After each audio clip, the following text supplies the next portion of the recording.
Would you like to know what the 3 stories are? 6 minutes after 10 is the time. The first involves Rishi Sunak being filmed breaking the law again. You forgot, did you, that he got fined for Partygate as well? So for a safe pair of hands, he sure breaks a lot of laws, doesn't he? And he is categorically breaking the law. He managed to somehow get himself filmed in the back of a car without anybody involved noticing that he wasn't wearing a seatbelt, which in his defence has only been against the law since, I think, 1991. I've checked, and you do not get a special dispensation from wearing seatbelts in the back of the car if your dad used to be a doctor.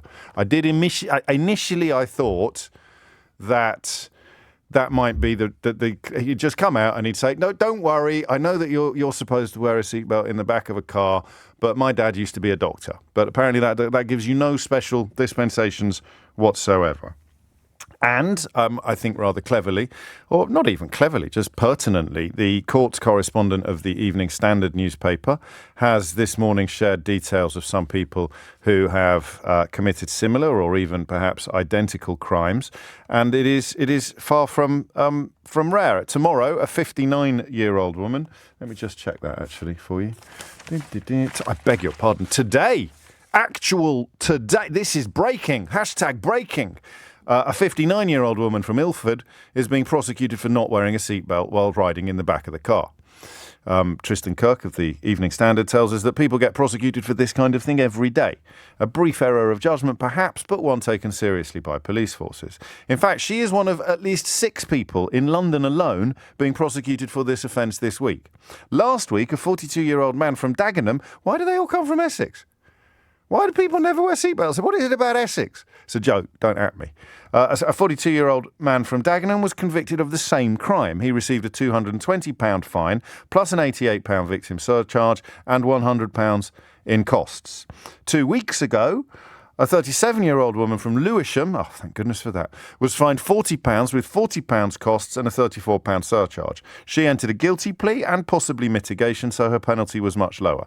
They never get news coverage, obviously, but they do happen. And they do happen a lot. So that is story number 1. How far up your nose does that get? Do we want to hear a bit of Rishi? Is this Rishi Sunak explaining himself? Or is this just from the actual... I don't know why he does these things. They don't, in my humble opinion, make him sound good. They make him sound like it's as if he's sort of...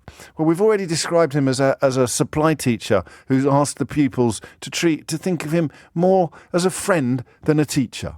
Hi. One of my New Year's promises to you was to grow the economy, and today we're announcing the second round of allocations from our Levelling Up Fund, and that's about investing in... No, that's enough. That's enough. It's awful. The thing is, what he accidentally did was announce that he was breaking the law at the time by not wearing a seatbelt in the back of a car, a crime which would see an ordinary Joe facing up about a £220 fine unless there were mitigations. So I think what we have here is a question about double standards, a question about... hypocrisy, and a question about, for example, why corners of the British media spent weeks screeching hysterically about a photograph taken illegally, oddly. The bloke who took the photograph was trespassing, of Keir Starmer categorically and clearly not breaking the law.